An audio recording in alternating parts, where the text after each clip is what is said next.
नमस्कार दोस्तों। एक पुरुष एक योद्धा होता है जिसका चमकता हुआ कवच होता है और वो चाहता है कि वो अपनी वाइफ की हर जगह पर मदद करे, उसकी रक्षा करे।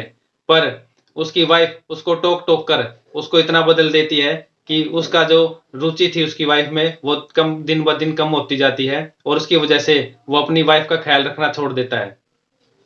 दोस्तों, मेरा नाम अनुभव ध्रुव है और मैं एज ए रिलेशनशिप कंसल्टेंट पिछले कई वर्षों से काम कर रहा हूँ और मेरा मिशन है कि आने वाले टाइम में मैं लगभग 1 लाख लोगों की मैरिज लाइफ को सक्सेसफुल बनाऊं। दोस्तों, एक योद्धा होता है जिसका चमकता हुआ कवच होता है। एक बार वो जंगल से जा रहा होता है।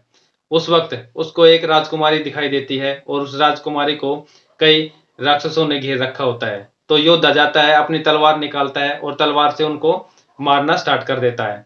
उसी दौरान वो उनको राक्षसों को मारकर उस रानी को बचा लेता है। उस राज्य की जितनी भी प्रजा होती है वो उसको बहुत सराहती है, उसको शाबाशी देती है, उसको ये कहती है बहुत अच्छा योद्धा है, बहुत होनहार योद्धा है, बहुत पावरफुल योद्धा है।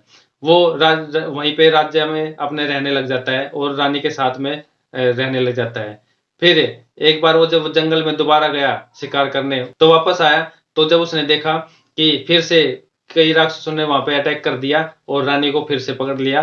फिर उसने क्या हुआ, जब वो अपनी तलवार निकालने लगा तो रानी बोली उससे कि तलवार से नहीं, ये फांसी के फंदे से भी मर सकता है। तो अब वो फांसी का फंदा वहां पड़ा है, उसको उठाकर उसके गले में डालो और उससे वो मर जाएगा। दोस्तों, उसने एक बार तो सोचा कि मैं तलवार का योद्धा हूँ तो मैं फांसी के फंदे से क्यों उसको मारूं, पर फिर भी उसने उसकी वाइफ की बात मानी क्योंकि उसकी वाइफ ने उसको एडवाइस दी थी। उसने उसकी एडवाइस मानी, फंदा निकाला, उसको राक्षस को डाला और वो मार दिया उसको। फिर कई महीने हो गए, कई महीनों बाद एक बार फिर उसको योद्धा को इच्छा हुई कि वो दोबारा शिकार करने जाए। तो शिकार करने फिर गया। तो शिकार करते समय जब वो वापस लौटा तो उसने देखा कि फिर से कई राक्षस वहां पे आ गए थे और उन्होंने रानी को पकड़ लिया। तो उसने देखा कि अब मेरे पास एक फंदा भी है और मेरे पास एक तलवार भी है, तो किससे मारूं। तो जैसे ही वो फंदा लेकर चला तो रानी ने फिर से उसे टोक दिया और बोली कि तुम्हें फंदे की जरूरत नहीं है, ये तो जहर से भी मर सकता है। लो एक जहर की शीशी और तुम उसके मुंह में डाल दो और वो मर जाएंगे। तो उसने उसकी बात मानी और उसकी जहर की शीशी लेकर फिर वो खोल के उसके मुंह में डाल दी और वो मर गए। यानी कि फिर वहां से उसकी आदत चेंज कर दी। फिर उस योद्धा को ये एहसास हुआ कि मेरे पास तो एक चमकती हुई तलवार थी और मेरा नाम उससे ही बनता था कि मैं चमकता हुआ तलवार का योद्धा हूँ।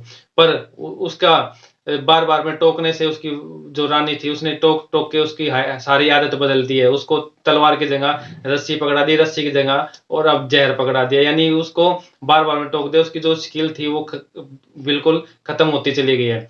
फिर जब उसने देखा कि ये तो मेरे को बदलने की कोशिश कर रही है, तो फिर उसने उसको बचाने की कोशिश नहीं करी। और कुछ महीनों बाद फिर वो शिकार पे गया और शिकार पे जब उसने देखा कि एक और जगह पे किसी गांव में गया वो, तो वहां पर किसी और लड़की को किसी राक्षस ने पकड़ रखा था और वो उसको बचाने के लिए जब आगे बढ़ा तो एक बार सोचने लगा कि मैं उसको कैसे बचाऊं, फांसी के फंदे से बचाऊं या जहर से बचाऊं या अपनी तलवार से बचाऊं। तो उसने ये देखा कि मैं तो पहले तलवारबाज था और तलवार का ही मेरा हुनर सबसे अच्छा है, तो अपनी तलवार निकाली और उसने उसको राक्षस को मार के बचा लिया। पर क्या हुआ वहां पर, तो उसने ये सोचा कि अब मैं यहाँ यहीं रहूंगा पर पहले ये श्योर करता हूँ कि ये मेरे को चेंज तो नहीं करेगी। उसने सारी बात श्योर करके कि मैं कभी ये नहीं करूंगा, मैं सिर्फ अपने उससे अपनी तलवार से तुम्हारी रक्षा करूंगा क्योंकि मेरा यही हुनर है।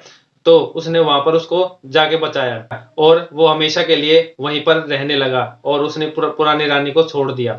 दोस्तों, यहाँ पर ये बात हुई कि कभी भी किसी भी हस्बैंड को या किसी भी पुरुष को उसकी जो आदत है उनसे नहीं बदलना चाहिए और कभी भी उनको टोकना नहीं चाहिए, उनको फ्री की एडवाइस नहीं देनी चाहिए। और वाइफ जब उसको एडवाइस देती है, उसको रोकती है, उसको टोकती है, फिर बदलने की कोशिश करती है, तो जब वो बदलाव महसूस करता है तो बदलाव से उसको अच्छा नहीं लगता और उसी बदलाव से फिर वो उसका ख्याल रखना छोड़ देता है, उसका मूड खराब हो जाता है और वो उससे बात भी करना छोड़ देता है। इसी वजह से उनका रिलेशनशिप टूटने की कगार पर आ जाता है।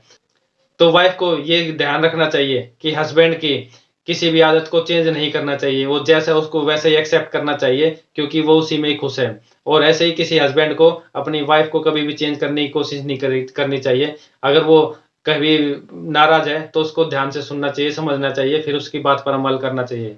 सो दोस्तों, अगर ये टिप आपको अच्छी लगी तो प्लीज इसको लाइक करना, और आपको लगे कि किसी और के लिए अच्छी होगी और ये स्टोरी आपको अच्छी लगी तो प्लीज इसको शेयर जरूर करना। और मेरे चैनल को सब्सक्राइब करने के लिए धन्यवाद आपका, और अभी तक नहीं किया है तो प्लीज इसको सब्सक्राइब जरूर कर लेना, और सब्सक्राइब कर बेल आइकन पर क्लिक कर लेना, जो कि इसकी जो नए वीडियो है उनकी नोटिफिकेशन आपके पास लगातार आती रहे। सो दोस्तों, नमस्कार।